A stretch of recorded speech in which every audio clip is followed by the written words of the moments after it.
नमस्कार। आप सभी के अपने चैनल जय गुरुदेव उत्तराखंड पर एक बार फिर से बहुत बहुत स्वागत है। कामना करते हैं कि आप और आपके परिजन सभी स्वस्थ होंगे। इसी कामना के साथ आइए बढ़ते हैं आज के इस दिव्य क्रमांक की ओर। आज का ये वीडियो आपके जीवन की आंखें खोल देगा, क्योंकि जो इंसान बाहर से आपका शुभचिंतक लगता है वही अंदर ही अंदर आपके पति के रास्ते में कांटे बो रहा है। वो है असली वजह, जिसकी चालों के कारण आपके पति की मेहनत मिट्टी में मिल रही है।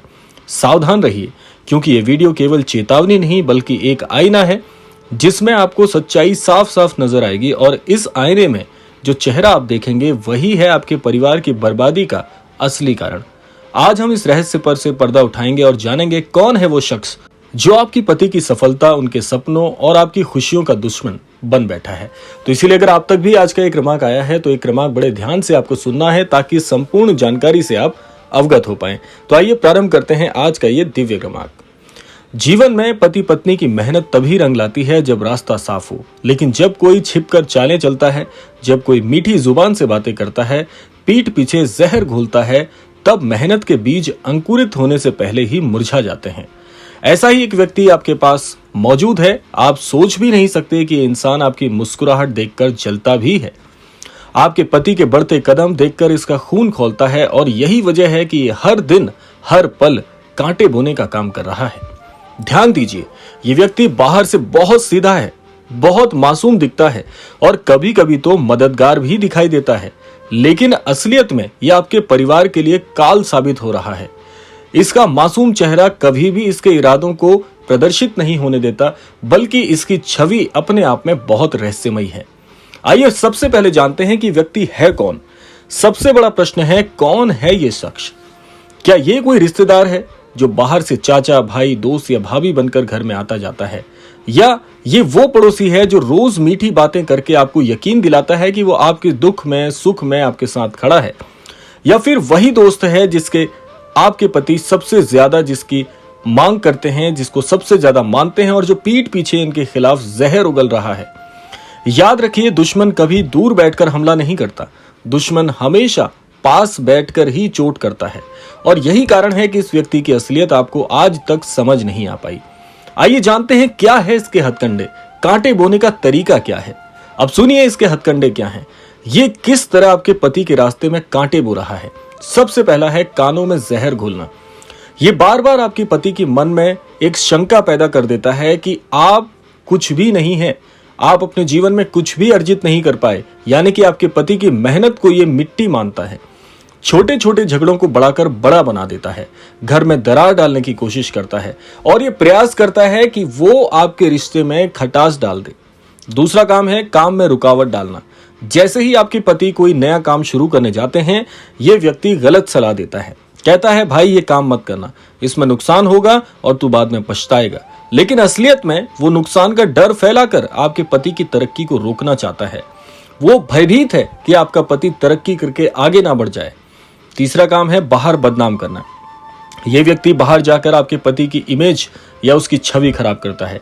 दोस्तों, रिश्तेदारों और समाज में झूठी बातें फैला रहा है, ताकि लोग आपके पति पर भरोसा ना करें, उनसे नफरत करने लगे। चौथा है नजर और जलन। इसे आपकी खुशी बर्दाश्त नहीं होती।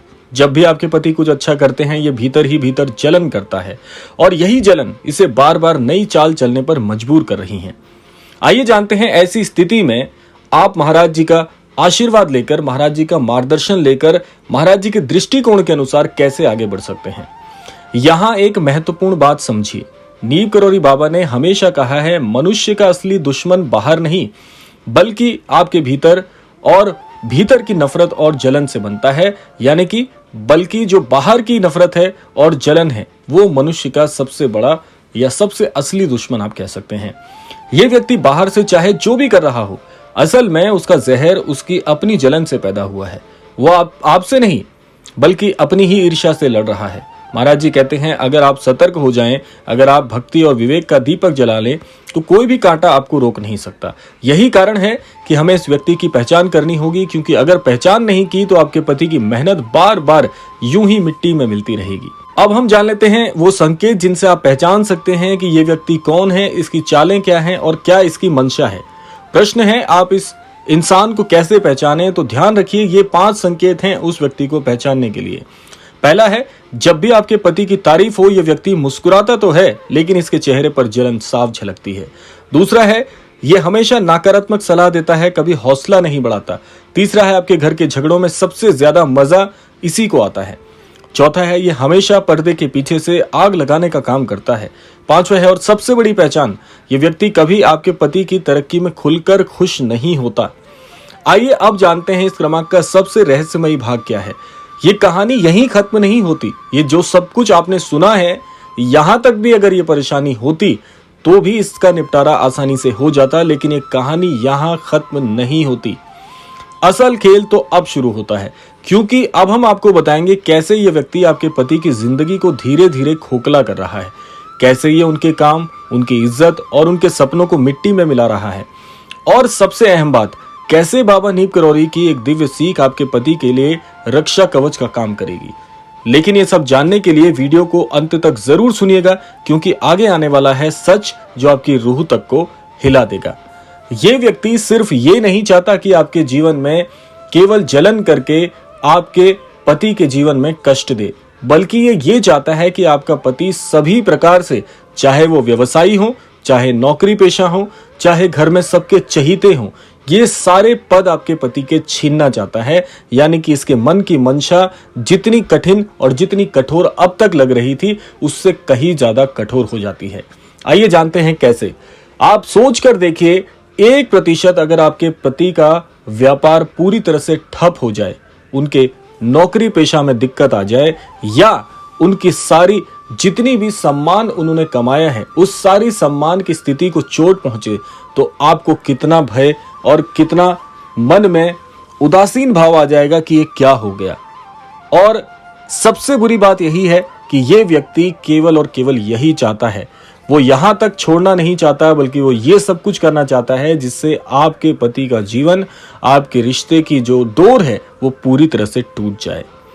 अब प्रश्न ये आता है कि ये परेशानी तो बहुत कठिन और बहुत जटिल लग रही होगी आपको, लेकिन इससे छुटकारा कैसे मिलेगा। इसके 3 मुख्य उपाय मैं आपको बताने वाला हूं। इनको करके महाराज जी की शिक्षा अनुसार आप इस परेशानी से छुटकारा पा सकते हैं। सबसे पहला आपको ये कार्य करना है कि ये बिल्कुल नहीं सोचना कि जो व्यक्ति आपके पति के लिए इतना बुरा सोच रहा है, उसके जीवन में उसे कोई नुकसान हो, क्योंकि महाराज जी यही कहते हैं कि फिर आपकी सोच में और उस व्यक्ति की सोच में कोई भिन्नता नहीं रह जाएगी। ऐसे व्यक्ति पर भी प्रेम से विजय प्राप्त की जा सकती है। अगर आपको लगता है कि वो प्रेम का पात्र नहीं है, तो आप उससे दूरी बना लें, क्योंकि ये सबसे आसान तरीका है। दूरी का अर्थ ये नहीं है कि आप उसे अपने घर में प्रवेश करने से रोक दें, बल्कि कोई भी मुख्य बात, कोई भी मुख्य चीज इस व्यक्ति के सामने ना करें। धीरे धीरे ये अपने आप नजरअंदाज होना शुरू हो जाएगा और एक दिन बहुत शीघ्रता से ये आपके पति के जीवन से अपने आप चला जाएगा। दूसरा कारण है या दूसरा उपाय है कि इसके लिए आप एक काम और कर सकते हैं कि अपने पति को हमेशा सतर्क रहने की सलाह दें। हो सकता है कि वो आपकी बात पर एकदम से विश्वास ना करें, लेकिन आप उन्हें क्रमबद्ध तरीके से चीजें याद दिलाएंगे तो वो समझ जाएंगे आपकी बात कि कैसे मुख्य निर्णय लेते समय ये व्यक्ति वहां पर मौजूद था, और जो सटीक निर्णय होना चाहिए था वो लोगों को पहले ही पता चल जाता था। ये ठीक वैसे ही है कि जैसे कोई विजय का कवच आपने तैयार किया हो और ऐन मौके पर वो विजय का कवच अपने आप टूट जाए। तो ये सब कुछ ऐसे होगा तो आपके पति आपकी बात पर पूरी तरह से विश्वास करेंगे, इससे भी वो व्यक्ति नजरअंदाज होना शुरू हो जाएगा। और तीसरा सबसे मुख्य उपाय है हनुमान चालीसा का पाठ करें। महाराज जी कहते हैं कि कोई परेशानी ऐसी नहीं है जिसका हल हनुमान चालीसा से ना हो सके। तो ये 3 दिव्य उपाय आप करके देखिएगा, आपको बहुत लाभ मिलेगा इस स्थिति में, और निसंदेह आपके जीवन से इस व्यक्ति की हार होगी और आपके जीवन से वो व्यक्ति स्वतः ही दूर हो जाएगा। तो ये था आज का दिव्य क्रमांक। आशा करते हैं क्रमांक आप सबके लिए फलदायी हो। इसी कामना के साथ समय आता है विदा लेने का, और विदा लेने से पूर्व समय है प्रार्थना का। यही प्रार्थना करना चाहूंगा कि श्री महाराज जी सभी को सन्मति और सद्बुद्धि की प्राप्ति कराएं और इस संपूर्ण सृष्टि का, इस संपूर्ण लोक का कल्याण हो। इसी कामना के साथ विदा लेते हैं, मिलते हैं अगले क्रमांक में। तब तक के लिए जय श्री राम, जय गुरुदेव, जय उत्तराखंड।